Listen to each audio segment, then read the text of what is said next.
CGPME inaugurait la série de rencontres avec les candidats dans le cadre de Cap France 2012. Donc, nous accueillons Eva Joly. Donc, qu'avez-vous pensé de cette première rencontre?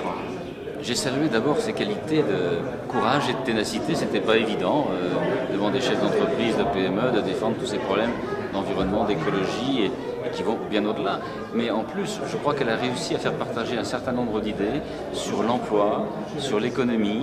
Et je crois, j'ai été très sincèrement, heureusement surpris par le partage d'idées que nous avons eu avec la salle. Alors évidemment, certaines questions nous ont choqués. Passer aux 32 heures, même si elle dit que ce n'est pas contraignant pour tout le monde, c'est simplement une piste à suivre pour certains.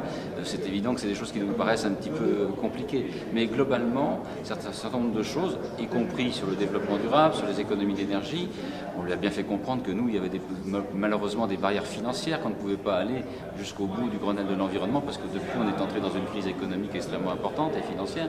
Mais ceci étant, je crois qu'il y a un certain nombre de vérités qui ont été dites sur peut-être la captation par les grands groupes des marchés les plus intéressants, qui font le plus de marge, qui payent moins d'impôts en France et tout ça. Donc, un certain nombre d'idées que nous partageons et que l'on retrouve d'ailleurs dans nos demandes dans Cap France 2012-2017. Effectivement, donc vous avez rappelé que la mesure des 32 heures faisait hérisser les cheveux sur la tête aux chefs d'entreprise. Je crois que pour les chefs d'entreprise qui étaient dans la salle, parler de 32 heures, c'est quand même quelque part chercher un peu la bagarre, parce qu'on a vu que les difficultés qu'ont amené les 35 heures, le coût que ça amène dans la productivité de la France, donc je crois que c'est totalement inacceptable.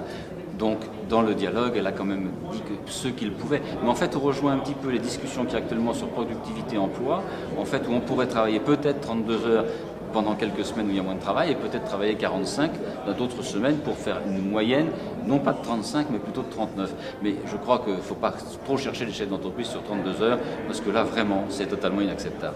On nous a parlé d'un small business act à la française. Et écoutez, Madame Joly a repris un certain nombre d'idées que l'on demande depuis très longtemps. Le Small Business Act, ça doit faire 10 ans que je réclame que ce soit plus volontaire, une obligation même de mettre le Small Business Act en place. Je rappelle que pour garder une certaine partie des marchés publics pour les plus petites entreprises. Donc tout ça, ce sont des demandes de la CGPME.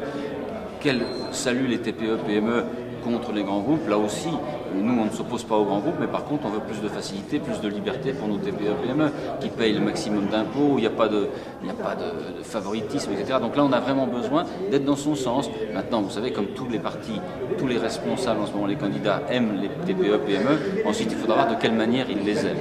Oui, elle-même a parlé de marronnier de la PME, qu'on ressort à chaque... Mais je crois qu'elle rejoint un petit peu ce que je dis. Le marronnier des TPE, PME qui sont toutes les campagnes électorales, il est encore plus important aujourd'hui. C'est un très gros marronnier là depuis cette campagne électorale. Tout le monde aime, y compris la gauche extrême, y compris la droite extrême. Tout le monde aime les TPE, PME. Ce que je dis, c'est moi ce que je voudrais savoir, c'est comment on va nous embrasser derrière. Comment on va faire, parce qu'on a besoin de liberté, et je ne suis pas certain que tous les candidats aient les mêmes volontés derrière leur affichage. Merci beaucoup. Merci beaucoup.